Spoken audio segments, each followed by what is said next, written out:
Buenas noches, iglesia, por doquiera ustedes están.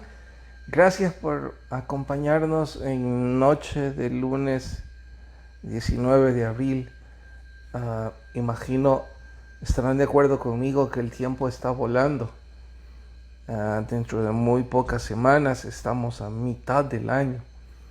Y qué bueno pues que poco a poco estamos volviendo a una normalidad muy relativa, pero normalidad al fin. Aún con todo y ello, siempre recordándoles no descuidarnos de todo lo que las autoridades médicas nos recomiendan. Vamos a orar y empezamos el programa de hoy. Señor, te agradecemos por ser tan bueno con nosotros, por una semana de trabajo que hemos comenzado, por tu protección, por tu bendición, por darnos esperanza, ánimo, y aún, Señor, podemos decir gracias en momentos difíciles.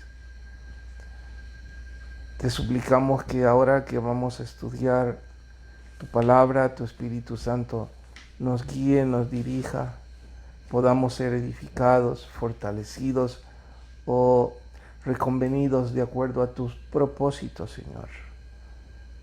Hermoso que tu palabra, el mismo párrafo, el mismo verso, a veces hasta una misma frase, puede significar tantos mensajes distintos para tantas personas. Señor, rogamos tu guía y tu bendición en Cristo Jesús. Amén. Animarles a memorizar Deuteronomio 10:12. Ayer profundizamos en ello en el culto dominical, pero creo que no está de más recordarlo porque ya explicamos las repetidas veces que en Deuteronomio aparece. Así es que, ¿por qué no insistir como mejor método de aprendizaje? La repetición. Ahora pues, Israel, ¿qué pide Jehová de ti? Sino que 1, temas a Jehová tu Dios; 2, que andes en sus caminos; 3, que lo amas; 4, que sirvas a Jehová tu Dios con todo tu corazón y con toda tu alma. Interesante porque hoy también en Josué capítulo 24, verso 15, dice: decidid hoy a quién quieren servir, si a los dioses de los amorreos, heteos, todos los que están al otro lado del río, pero yo y mi casa serviremos a Jehová, que coincide con el de Deuteronomio 10:12. Creo que 24:15 de Josué fue uno de los primeros versículos que memoricé. Y gracias a Dios por ello, porque durante mucho tiempo han sido un lema para mi vida, que cualesquiera en derredor mío, y saben, me cuesta un poco de trabajo de vez en cuando relacionarme con personas que no quieren nada con el Señor, porque llego a la conclusión, bueno, ellos han decidido no querer nada con el Señor, porque yo puedo querer algo con ellos. Y no se trata de radicalismo de mi parte, ni de usar a las personas en cuanto a verme favorecido. Se trata de que si no quieren nada con el Señor, bueno, lo demás es prácticamente una pérdida de tiempo. En fin, también pedirles al principio de la semana que nos colaboren siempre enviando los versículos que más les gustan. Enriquezcamos esta media hora o estos 20 minutos y por favor escríbanos el versículo que más les ha impactado de la lectura de hoy. Estamos en la guía número 11 del libro de Josué, que por cierto lo terminamos ahora, ¿no? Así que Jenny, para volver dinámico, por favor vos vas leyendo las preguntas y yo voy intentando ayudarles a aplicarlas y responderlas. Arrancamos con capítulo 23, pregunta 1. ¿En qué debemos esforzarnos mucho? Uh, Interesante que Deuteronomio también habla de esto. debemos esforzarnos en guardar y hacer todo lo que está escrito en este libro. Y es importante recalcar esforzarnos y mucho, porque obviamente habrá momentos en que no es fácil.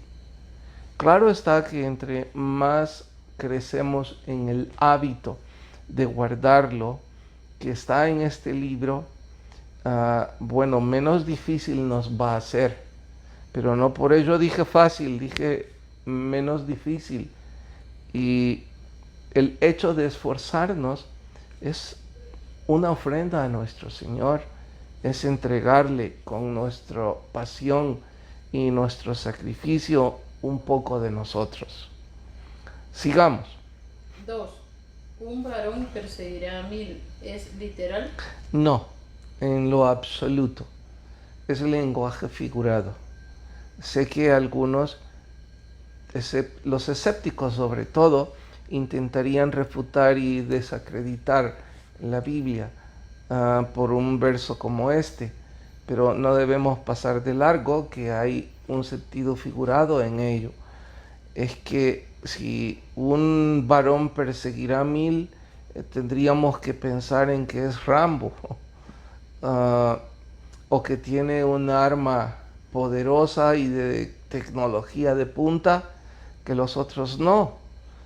Sabemos que eso no es el contexto. Está diciendo que no es importante si son sobrepasados en número, porque en realidad el que iba a pelear por ellos era nuestro Dios. Y sabemos de sobra que nuestro Señor fue el que ganó la conquista en todos sus ámbitos. Y sabemos de sobra que hubo batallas emblemáticas como la de Jericó, la de Ahí y otras, en donde la victoria fue de manera milagrosa, sobrenatural. En ese sentido es que un solo hombre podía perseguir a 1000. ¿Por qué? Porque el que estaba obrando y peleando por ellos era nuestro Dios. Y eso también podemos aplicar a nuestras vidas. El mundo entero puede estar en nuestra contra, pero si nosotros estamos siendo respaldados por el Señor en lo que tenemos que hacer, el número no va a importar. Eso significa que lo que deberíamos es asegurarnos a estar en el centro de la voluntad del Señor. Y una vez estamos ahí, bueno, podrán venir 1000 contra nosotros con un mal, y esto no tendrá ningún efecto en contra de nuestras vidas, porque hay un Dios todopoderoso que está protegiéndonos. ¿Hay versos? Pero faltan, están escribiendo. Ok. 3 dice tábanos.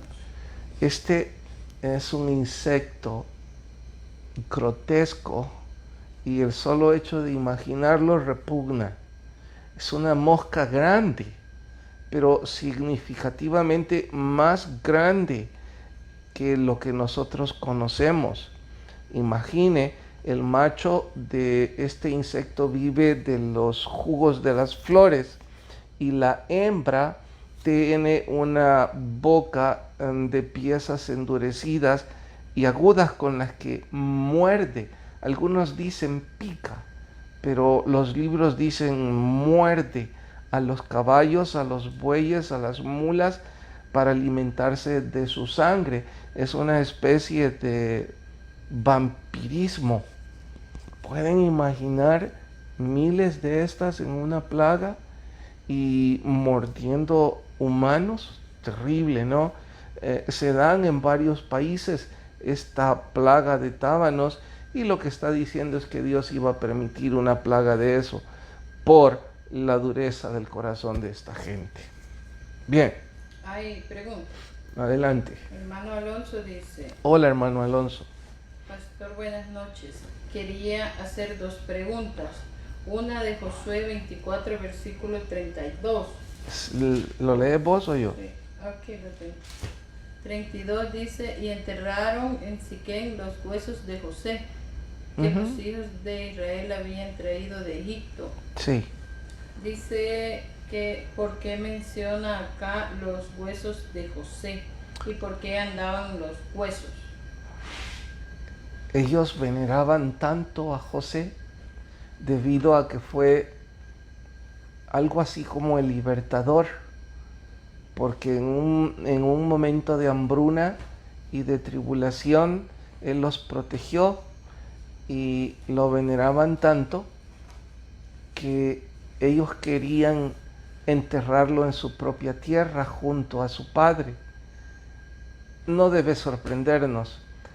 Creo que el sentimiento más cercano que ilustra esto es a nuestros parientes que tuvieron que emigrar a otros países. Seguro, Alonso, usted tiene algún familiar que vive en el extranjero y que siempre dicen: yo quiero regresar a mi país, yo quiero morir ahí.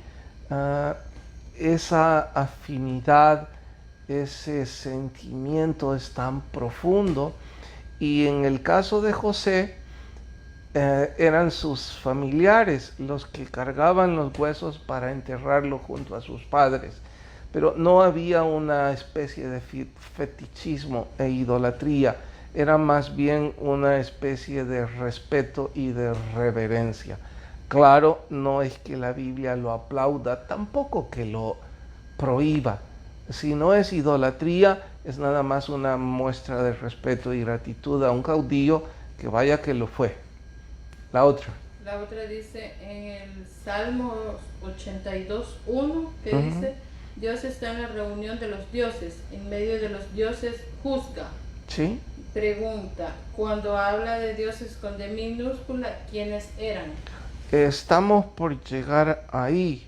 Ya llegamos, ¿verdad? Sí, porque ya hablé de memorizar 24:15. Entonces podemos saltarlo y no rompemos ningún orden, porque en efecto corresponde llegar ya a Salmos, que es el capítulo 82, y en este caso el versículo 1. Pregunta 1, ¿de qué dioses Sí, habla el 82? Exacto. Estos dioses es una manera retórica de referirse a los que viven con tal arrogancia y tan grande petulancia que se creen dioses, porque tienen el control de la vida y la muerte, según ellos, de muchos otros. Podemos hablar de gobernadores, podemos hablar de gente muy rica e influyente, incluso podemos hablar de criminales. Ellos asimismo se consideran dioses en honor a que tienen el control, según ellos, de la vida y de la muerte. Esa es la idea, por supuesto, que la idea básica es decirles que no son dioses, aunque se lo crean. Y saben, algunos pueden en este punto estar sugiriendo que mente retorcida puede pensar así. No es tan retorcido. ¿Recuerdan que la filosofía griega estaba inundada de esta figura? Solo que ellos no se consideraban dioses, se creían semidioses. Algo así como, bueno, no somos tan arrogantes. Sí eran arrogantes en extremo. Lo que pasa es que en su altanería reconocían de que no eran dioses inmortales, porque no existen ellos, solo hay un Dios inmortal.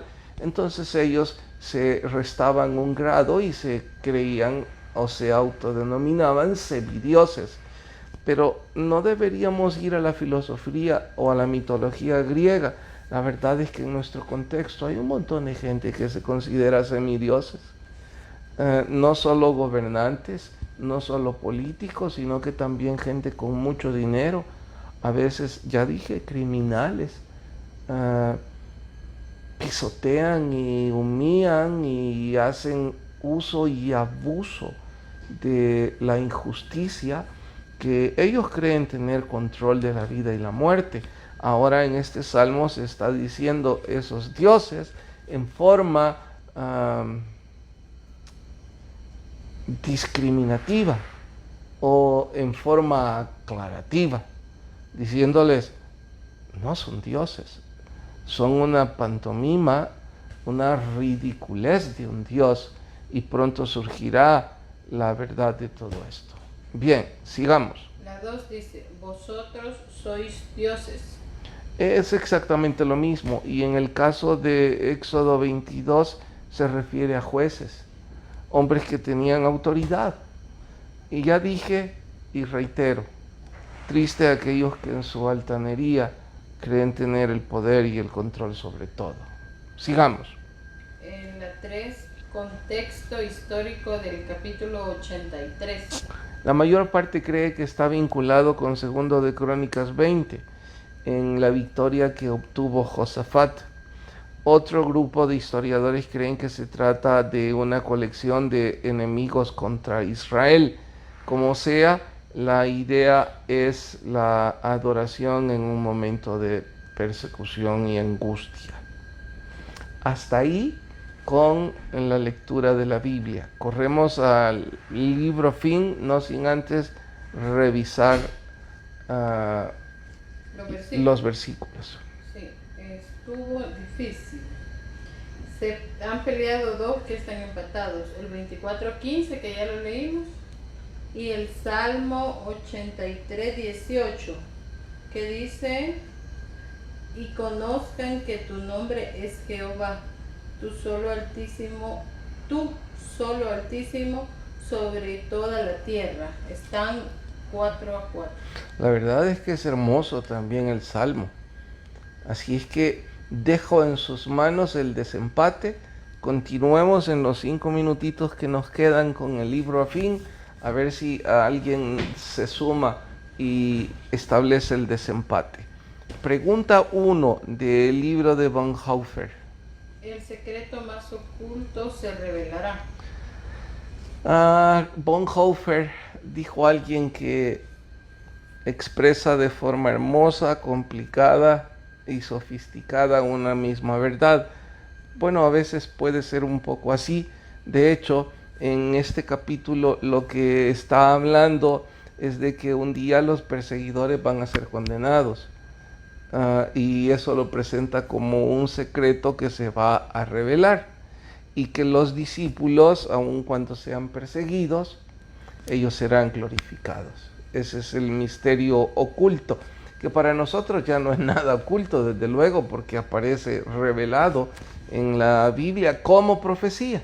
Y como nosotros tenemos fe completa en que la Biblia es la palabra de Dios, sabemos que esto va a tener cumplimiento. La 2. El Evangelio no debe ser una secta secreta. Esto es una manera de quejarse de el evangelio mediocre que algunos pretenden o pretendemos llevar, en donde nadie sabe de nuestra fe, nadie sabe en la oficina, en el taller, en donde quiera que trabajamos, sobre nuestra fe, porque parece que pertenecemos a una secta secreta. Dice que bueno, no, nos pagan por hacer religión, nos pagan por trabajar, así que vamos a mantener esto con discreción. Mentira, no es discreción, es cualquier otra razón. La fe en Jesucristo es una fe para hacerla pública, día a día, hora tras hora. Con nuestra actitud deberíamos dar testimonio y las personas deberían preguntarnos, ¿usted es cristiano? ¿O por qué usted es diferente? ¿O por qué no quiere hacer esto o lo otro? ¿O por qué ora? ¿O por qué no se viste así? ¿O por qué no nos acompaña a la fiesta? Deberíamos ser luz en las tinieblas y no pertenecientes a una secta secreta. Seguimos. 3. ¿Para qué llenará el Evangelio la tierra? Para salvación o condenación. El Evangelio está inundando este planeta y el resultado va a ser solo cualesquiera de dos: salvación o condenación eterna. 4. Quien teme a los hombres no teme a Dios. Exacto, porque lo que el Señor dice en el Evangelio es que nosotros debemos temer al que puede llevar nuestra alma al infierno. Entonces, si nosotros no le tememos a Él, tememos a los que pueden llevar nuestro cuerpo a la muerte. Si le tememos a las personas, pues no le tememos a Dios, y nos está instando a que nuestro temor debe ser a nuestro Señor. 5. Los que hoy se avergüencen del Señor. Los que se avergüencen del Señor, y uno de mis versículos preferidos, el Señor se avergonzará de ellos delante de su Padre y no los confesará como sus hijos. Yo entiendo que aquellos que están empezando en el Evangelio de vez en cuando sientan un poco de irritabilidad o miedo o pena de decir que son cristianos porque son nuevos, porque no saben cómo la gente va a reaccionar, o porque quizás los juzgarán de ser traidores a su religión, aunque nunca tuvieron ninguna. Pero esos son bebés en la fe. Pero usted que ya tiene 5 o más o menos años en el Evangelio y tiene temor o vergüenza de confesar a Jesús como su Dios, tiene vergüenza de usar una Biblia, tiene vergüenza de hacer una oración en público, oiga, usted no ama al Señor. Y definitivamente la Biblia dice que Él nos negará. Bueno, porque en este caso quiero sentirme libre, porque públicamente puedo declarar que amo a mi Dios, que me avergüenza no ser lo que debería yo ser y dar tan pésimo testimonio en algunas cosas de mi vida y haber sido o ser un mal ejemplo, pero aún con todo ello le amo y públicamente quiero reconocerlo y gritarlo. Bien, quedamos hasta ahí. Por favor, contame qué pasó con el versículo, si lo desempataron. No lo desempataron, pero el hermano Romeo dice que en Génesis 50 Josué pidió que no dejaran sus huesos. Oh, interesante. Gracias por recordarnos esa parte, Romeo. Bueno, hermanos, gracias por estar con nosotros, por seguir la palabra, por estudiarla juntos. Por favor, recuerden todo lo que el Señor nos dio el domingo en el estudio bíblico. Y el que tenga oídos, oiga lo que el Espíritu enseña a las iglesias. Buenas noches a todos.